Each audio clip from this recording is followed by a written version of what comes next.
Finally Gayatri Devi पहुंचने वाली है अनु के घर में अनु का हाथ मांगने के लिए। आने वाले एपिसोड में आपको देखने को मिलने वाला है कि यहाँ पे होली के बाद शर्मा जी फ़ोन करने वाले हैं गायत्री देवी को और गायत्री देवी से कहते हैं कि वो उनके घर आए और यहाँ पे अनु और आर्या की शादी की बात करें और अनु का हाथ वो मांग सकती है। ये बात सुनने के बाद गायत्री देवी बहुत ज़्यादा खुश हो जाती है और कहती है कि होली ख़त्म होते ही बहुत जल्द शगुन लेकर आपके घर आने वाले हैं हम लोग। तो यहाँ पे शर्मा जी कहते हैं बिल्कुल आइए, हम लोग आपका इंतज़ार करेंगे। उसके बाद देखेंगे यहाँ पे जब होली ख़त्म हो जाती है दूसरी तरफ देखेंगे रघुपति जो है वो मीरा को सब कुछ बता दिया होता है। इधर मीरा का गुस्से में बुरा हाल होता है। मीरा को लगता है कि मैं ऐसा क्या करूं कि ये शादी ना हो, मुझे कुछ तो कुछ करना पड़ेगा बड़ा। अब मुझे रघुपति के यहाँ पे भरोसे रहना नहीं है, वो कुछ भी करने के लायक नहीं है। अब मुझे ही कुछ करना पड़ेगा जिससे इनकी शादी रुक जाए। अब यहाँ पे देखेंगे जो अनु है फिर यहाँ पे ऑफिस जाना शुरू कर देती है और जब वो ऑफिस जाती है तो यहाँ पे मीरा ने अब नया प्लान सोचा है। वो सोचती है क्यों ना राजनंदिनी के बारे में ही कुछ ना कुछ मैं यहाँ पे अनु को बताऊँ।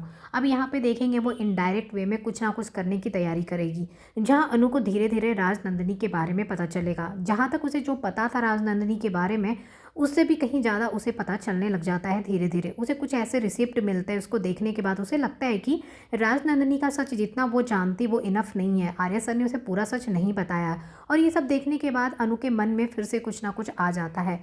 अब यहाँ पे देखेंगे गायत्री देवी खुशी खुशी शगुन लेकर पहुँचने वाली है अनु के घर में होली के बाद। लेकिन यहाँ पे देखेंगे कि अनु जो है वो उदास दिखाई देती है। शादी की बात वो करती है तो यहाँ पे अनु कहती है कि मैं फ़िलहाल शादी नहीं करना चाहती हूँ, मुझे कुछ और टाइम चाहिए।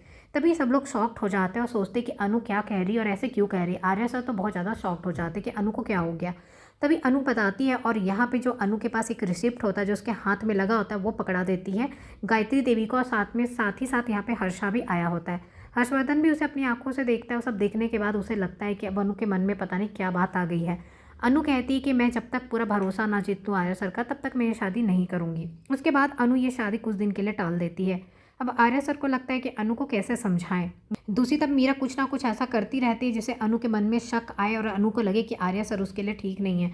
इधर मीरा अपना जो प्लान है उसे अंजाम देती हुई दिखाई देगी। दूसरी तरफ आप देखेंगे कि यहाँ पे अनु को फिर धीरे धीरे यकीन हो जाएगा कि आर्या सर सही है और वो कुछ गलत नहीं है। लेकिन यहाँ पे इन सब चीज़ों में थोड़ा टाइम लगेगा और फिर यहाँ आर्या और अनु की शादी होगी। फिलहाल अनु ने यह शादी को रोक दिया है जब उसे ये पता चलता है कि राजनंदिनी का जो सच उसके सामने आया है वो एक्चुअली में पूरा सच नहीं है, पूरा सच तो कुछ और है।